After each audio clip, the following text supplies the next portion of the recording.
भूर्भुवः स्वः तत्सवितुर्वरेण्यं भर्गो देवस्य धीमहि धियो यो नः प्रचोदयात्। भाइयों बहनों, मैं डॉक्टर चंद्रभान सिंह, अयोध्या वासी, आप लोगों की सेवा में आज एक नया वीडियो लेके उपस्थित हुआ हूँ और शायद आपको बहुत अच्छा लगेगा। तो भाइयों, मुझे पूर्ण आशा है कि काफ़ी दिनों से मैं गायत्री मंत्र, गायत्री माता जी के ऊपर वीडियोज बना रहा हूँ और हमारे काफ़ी भाई बहन नए सिरे से गायत्री मंत्र का जाप करने लगे हैं, गायत्री माता की उपासना करने लगे हैं। लोगों के कमेंट भी आ रहे हैं, हमें फ़ोन भी आ रहे हैं, क्योंकि अपने फ़ोन नंबर भी मैंने अपना दे रखा है अपने भाइयों को, बहनों को, बच्चों को, ताकि अगर कोई बातचीत करना चाहें तो हमसे बात कर सकें। तो बात कर रहे हैं लोग, बहुत अच्छा लग रहा है और मेरा भी हौसला बढ़ा और मैंने सोचा कि अच्छे अच्छे वीडियोज बनाए जाएं भाइयों के लिए, क्योंकि हमारे प्रार्थना करने से, सलाह देने से कितने भाई लोग नए सिरे से गायत्री मंत्र का जाप करने लगे, उपासना करने लगे। तो बहुत अच्छा लग रहा है। चलो, उनके अंदर जागृति आ गई, सो गए थे, भूल गए थे, तो नए सिरे से उन्होंने शुरू कर दिया। तो बहुत अच्छा लगा, काफ़ी लोगों के फ़ोन आते हैं। भाइयों, एक चीज़ मैं और कहना चाहूँगा कि आप गायत्री मंत्र का जाप कर रहे हैं, बहुत अच्छी बात है। नहीं कर रहे हैं तो शुरू कर दीजिए, हाथ जोड़ के विनती है। इसमें आपका कल्याण है, आपके परिवार का कल्याण है, घर के अंदर सुख आएगी, शांति आएगी, प्रेम बनेगा, दरिद्रता दूर होगी, बीमारियां दूर होगी, कई तरह के आपको फायदे मिलने वाले हैं। अगर गायत्री मंत्र आपने शुरू कर दिया है, बहुत अच्छी बात, हृदय से आपको धन्यवाद। नहीं शुरू किया है तो कभी सवेरा अभी से शुरू हो जाए, गायत्री मंत्र का जाप शुरू कर दीजिए, ठीक है। तो मैं आज एक चीज में कहना चाहता हूँ, एक नया टॉपिक लेके आया हूँ, एक नया विषय, जिसे कि हमारे नौजवान भाई, कुछ लोग ये कहते हैं कि अरे भक्ति में क्या रखा है, थोड़ा उम्र हो जाएगा, कर लेंगे 50-60 के बाद। अच्छी बात है, करना तो चाहिए ही, लेकिन अभी से क्यों नहीं, ये सोच का विषय है। सोचिए कि अभी से क्यों नहीं।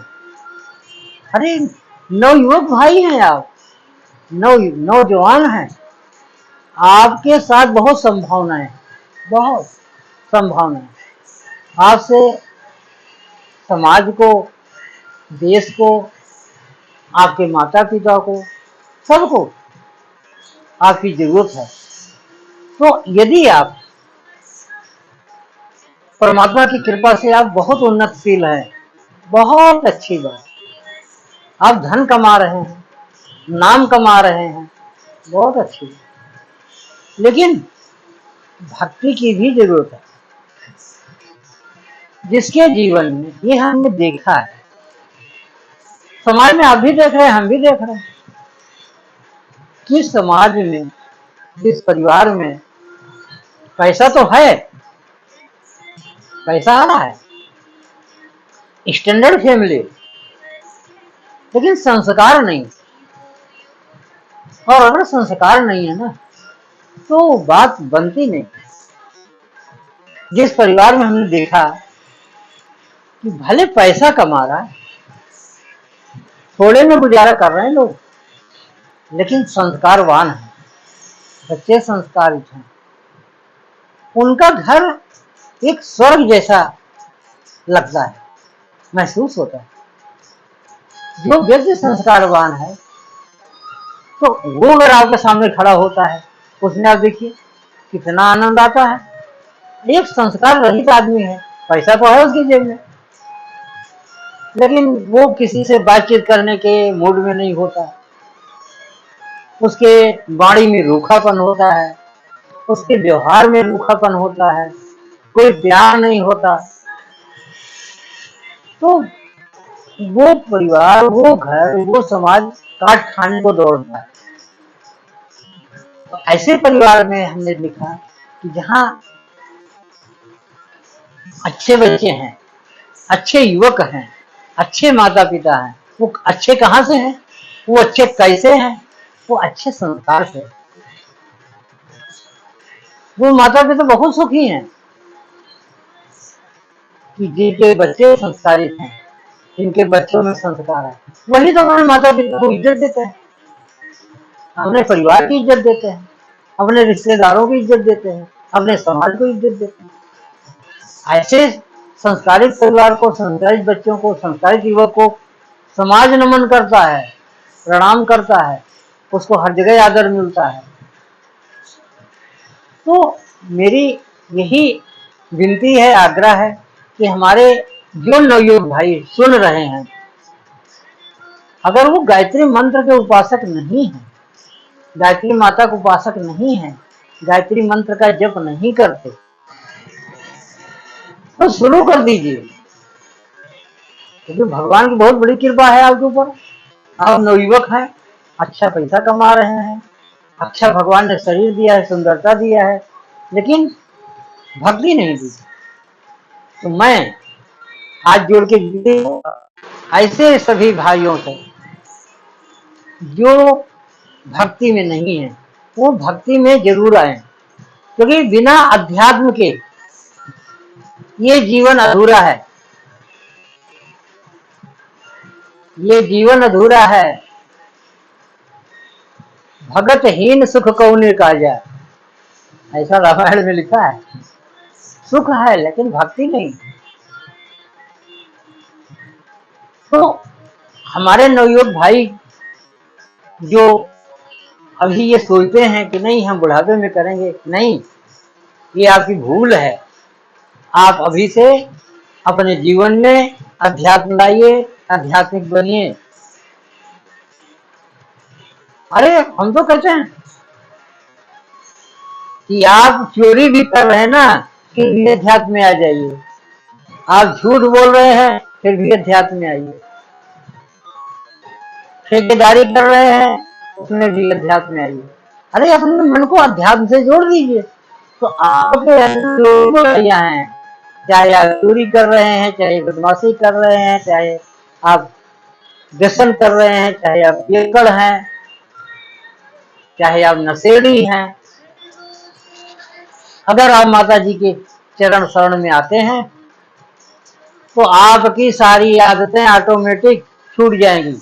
ये गायत्री माता के अंदर इतनी पावर है, इतनी शक्ति है कि आपके अंदर जो भी बुराइयां हैं, जो भी पाप हैं, सब नष्ट हो जाएंगे।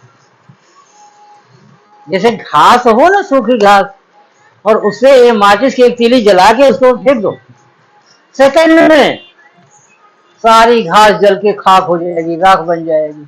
ऐसे ही अगर आप ध्यान दीजिएगा, हवा में मैं नहीं बात कर रहा हूं, आप लाख पापी हैं, लाख बुराई कर रहे हैं, आप गायत्री मंत्र के अगर उपासक बनते हैं, उसी दिन आपका मन बदल जाएगा। जो भी आप बुरे कर्म कर रहे हैं सब छूट जाएंगे। लेकिन आपको आना तो पड़ेगा, मन को मोड़ना पड़ेगा, गायत्री माता की तरफ, गायत्री माता के चरणों में आपको अपना मन लगाना पड़ेगा। वैसे भी रामचरित मानस में कहा है, गोस्वामी तुलसीदास जी ने लिखा है कि भगवान ने कहा है, भगवान राम ने कहा है कि सन्मुख होई जीव मोहि जबहि, और जन्म कोटि अघना समतबहि, करम सदा किन कर रखवारी, जिमि बालक राखई महतारी। हाँ, मेरी शरण में आ जाओ। गीता में भी लिखा है, मम शरणम ब्रज, मेरी शरण में आ जाओ। योग क्षेमम महाम्यहम, मैं तुम्हारी योगक्षेम का भार मैं खुद उठाऊंगा, तुम्हारी देख रेख, तुम्हारी परेशानी, तुम्हारी सारी चिंता का मैं हरण कर लूंगा। ये श्रीमद् भगवद गीता में भी लिखा है। ठीक है, आप पढ़े लिखे हैं, युवक हैं, नौजवान हैं, अच्छी बात है, लेकिन जो आपको हम गायत्री माता के चरण शरण में मिलेगा, उनके सामने में आते ही एक अलौकिक चमत्कार हो जाएगा। हमने देखा है, थाने में बैठे हैं लोग, 1 लाख रुपए सैलरी ले रहे हैं पुलिस वाले, उसके बाद भी दिन भर कोई वैसे भी रिपोर्ट लिखाने चला गया, जनरल रिपोर्ट एक एप्लीकेशन देने चला गया, तो उनको 500 का पत्ता चाहिए। क्यों? अरे भाई, इतना सरकार पैसा दे रही है। क्योंकि मानसिकता लूटने वाली बनी हुई है। चौराहे पर पुलिस वाले खड़े होते हैं, उनकी लूटने की मानसिकता है, अच्छे खासे लोगों को रोक लेते हैं और 500 का पत्ता ले लेते हैं। ये गंदी मानसिकता है। क्यों है? कि आध्यात्मिकता नहीं, भक्ति नहीं। केवल पुलिस वाले की बात मैं नहीं कर रहा हूं, किसी भी लाइन में आप जाओगे, आप अपना कोई भी सरकारी काम कराने जाओ तो आपको 500-1000 रुपये देना ही देना है। वहां 1 लाख रुपए 2 लाख रुपए लोग सैलरी भी लेते हैं और अलग से उनको घूस भी चाहिए। ऐसा क्यों है? क्योंकि आध्यात्मिकता नहीं है, मानसिकता नहीं है, भक्ति नहीं है, परमात्मा की कृपा उनके ऊपर नहीं है, वो अपने जीवन को खराब कर रहे हैं। तो मैं ऐसे सभी डिपार्टमेंट की बात करता हूँ कि जहाँ लूट खसोट मचा है, बड़े बड़े क्वालिफाइड लोग, बड़े बड़े पढ़े लिखे लोग, बड़े बड़े डिग्रीधारी लोग ऊंचे ऊंचे पदों पर बैठे हैं, जो जितने ऊंचे पद पर है वो उतनी मोटी रकम घूस में ले रहा है, वो करोड़ों में ले रहा है। अगर ऐसे व्यक्ति हमने देखा जो गरीब से गरीब लोग हैं, आध्यात्मिक हैं, वो उनका मन वहीं संतुष्ट हो गया, वो पैसे को हाथ नहीं लगाते, गरीबी में जी लेते हैं और वो सुख शांति से जी रहे हैं, उनके अंदर सुख शांति है। तो बड़े बड़े ओहदे पर बैठे हुए लोग देखिए कितना सैलरी मिल रही है, कितना घूस ले रहे हैं, और फिर भी आए दिन बड़े बड़े अधिकारी आत्महत्या कर लेते, फांसी लगा के मर जाते हैं। क्यों? जैसा करोगे वैसा भरोगे। गंदे विचार मन के अंदर हैं, लूट खसोट की भावना है, सबको दुखी कर रहे हो। तो जो सबको तुम दुखी कर रहे हो, तो उस दुख का परिणाम तो आपको ही भुगतना पड़ेगा।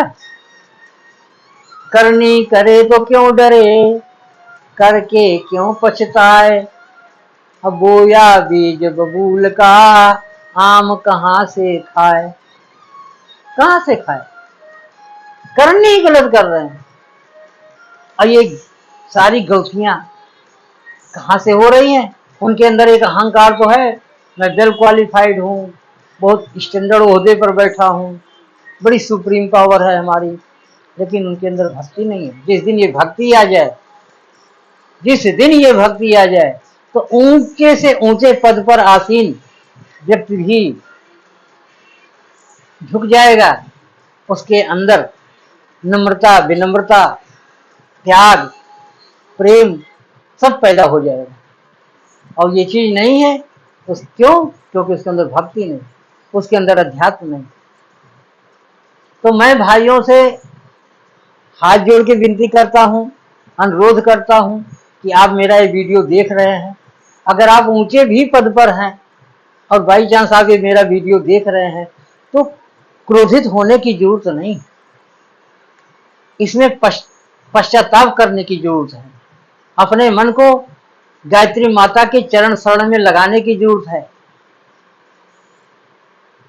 शांत कुंज आश्रम हरिद्वार में जाने की जरूरत है, वहां जाके दीक्षा ले लो, मन को शांत करो, मन को पवित्र करो। यहाँ परमानेंट कोई नहीं आया है, nothing permanent in this world, कुछ नहीं है संसार में। भगवान की भक्ति करो, भगवान के चरण शरण में अपने मन को लगाओ, एक न एक दिन सब छोड़ के जाना ही है। तो क्यों ना आज से ही हम सुधर जाएं, माता जी के चरण शरण में लग जाएं। बड़े भाग्य मानुष तन पावा, सुर दुर्लभ सब ग्रंथन गावा। बड़े भाग्य से मनुष्य का जन्म मिला है, जो देवताओं को भी दुर्लभ है। तो परमात्मा ने ये जीवन दिया है, मानव शरीर दिया है, तो अच्छे कर्म करने के लिए दिया है। अपने जन्म जन्म के पापों को, गलतियों को सुधारने के लिए जन्म मिला है। मनुष्य जन्म परमात्मा की याद करने के लिए ये जीवन मिला है। हमेशा, चाहे जागृत अवस्था में, चाहे सुषुप्त अवस्था में, चाहे स्वप्नावस्था में, हमेशा परमात्मा की चरण शरण में रहना है, ये भाव मन के अंदर लाना है। और उन्होंने अगर इतना ऊंचा ओहदा दे दिया, इतनी ऊंची पदवी दे दिया, बड़े से बड़ा मिनिस्टर बना दिया, बड़े से बड़ा उच्च सुप्रीम कोर्ट का जज बना दिया, वकील बना दिया, और भारी ऊंचा कोई पद हो वो बना दिया है। हम तो कहते चाहे वो राष्ट्रपति ही क्यों ना हो गया हो, लेकिन यदि वो परमात्मा की चरण शरण में नहीं है तो उसका जीवन धिक्कार है। बहुत ही सोचने की जरूरत है। इसलिए अंततः हाथ जोड़ के विनती करते हुए मैं सभी लोगों से विनती करता हूं कि सारे दुष्कर्मों को छोड़ते हुए माता जी के चरण शरण में आ जाओ, गायत्री माता जी के चरण शरण में आ जाओ। आज से ही गायत्री मंत्र जपना शुरू कर दो, आपका जीवन धन्य हो जाएगा। जो भी आज तक पाप हुए, दुष्कर्म हुए, सब खत्म हो जाएंगे। अगर आपने ये वीडियो देख लिया और अगर आज से ये आप शुरू हो गए, गायत्री मंत्र शुरू कर दिया, तो आज से आपको खुद आप अपने आप को धन्य महसूस करोगे। आप सोच में पड़ जाओगे कि हाँ, अगर हमने गायत्री मंत्र जप नहीं शुरू किया तो हमारा जीवन आगे नरक में होने वाला है, क्योंकि कर्मों का फल तो भुगतना ही पड़ेगा। ये नहीं कि आज तक हम बुरे कर्म करते रहे तो अब क्या होगा। अरे अभी जग जाओ, अभी इसी वक्त। तो गायत्री माता आपके सारे बुरे कर्मों का सत्यानाश कर देंगे। जितने भी आपने आज तक बुरे कर्म किए हैं पूरा बिल्कुल घास की तरह जला देंगे, घास की तरह। और आपका जीवन, नया जीवन शुरू हो जाएगा। आपका नया जीवन शुरू हो जाएगा। आज से गायत्री मंत्र की शुरुआत कर दीजिए और समय मिले शांति कुंज आश्रम हरिद्वार जाइए, वहां दीक्षा ले लीजिए। नहीं वहां जा सकते हैं, नजदीक कहीं गायत्री शक्तिपीठ है, वहां पर आप गायत्री मंत्र की दीक्षा ले सकते हैं। और समय है तो शांति कुंज आश्रम हरिद्वार चले जाइए। और नहीं, बिल्कुल नहीं समय है तो घर में ही मेरे रिक्वेस्ट करने से, मेरे अनुनय विनय करने से एक माला रोज अभी से आज से ही शुरू कर दीजिए। बाद में आपकी मर्जी, 1 माला, 3 माला, 10 माला, 11 माला, अधिक जापम अधिक फलम शुरू करिए। सब कुछ भूल जाइए, क्या अच्छा हुआ क्या बुरा हुआ, बस गायत्री मंत्र शुरू कर दीजिए। भाय को भाय अलख आलस हूँ, नाम जपत मंगल दिशि दस हूँ। बस शुरू कर दीजिए गायत्री मंत्र। चारों दिशाओं में, 10 दिशाओं में मंगल ही मंगल होगा। भाइयों, मेरा नाम डॉक्टर चंद्रभान सिंह, अयोध्या वासी। मेरा फोन नंबर है 88 724 14 431, 88 724 14431। आप हमसे बात कर सकते हैं हिंदी में या इंग्लिश में। हमसे जो बन पड़ेगा हम उचित उत्तर देने की कोशिश करेंगे, जितना हमें ज्ञान है, अनुभव है। और इस माध्यम से, फोन के माध्यम से हमारा आपका प्रेम बनेगा, सत्संग होगा, तो हम आपका फोन का इंतजार करेंगे। और कमेंट भी जरूर करिए, कमेंट लिखिए कि आपको वीडियो अच्छी लगी कि बुरी लगी। कमेंट जरूर करिए, हम आपका कमेंट का इंतजार करेंगे। वीडियो को शेयर करिए, लाइक करिए, ज़्यादा से ज़्यादा लोगों में भेजिए, ताकि हमारे श्री गुरुदेव श्री राम शर्मा आचार्य जी का सपना पूरा हो। उनका भी यही सपना है कि गायत्री मंत्र पूरे विश्व के घर घर में जाए और पूरे विश्व के लोग गायत्री मंत्र के जापक बने। तो भाइयों, बहुत अच्छा होगा यदि आप ज़्यादा से ज़्यादा शेयर करते हैं। ठीक है, तो फिर मिलेंगे भाइयों। अगर कोई गलती हुई हो, कोई हमारे मुंह से कुछ आपको अनुचित सा लगा हो, अनुचित शब्द निकले हों, उसके लिए माफ़ी चाहते हैं। और आज से एक जरूर आपसे विनती करेंगे कि आप गायत्री मंत्र के भक्त जरूर बनिए। आपका जीवन बहुत अच्छा हो जाएगा, कल्याणमय हो जाएगा, सुखद हो जाएगा। जय जय श्री सीताराम।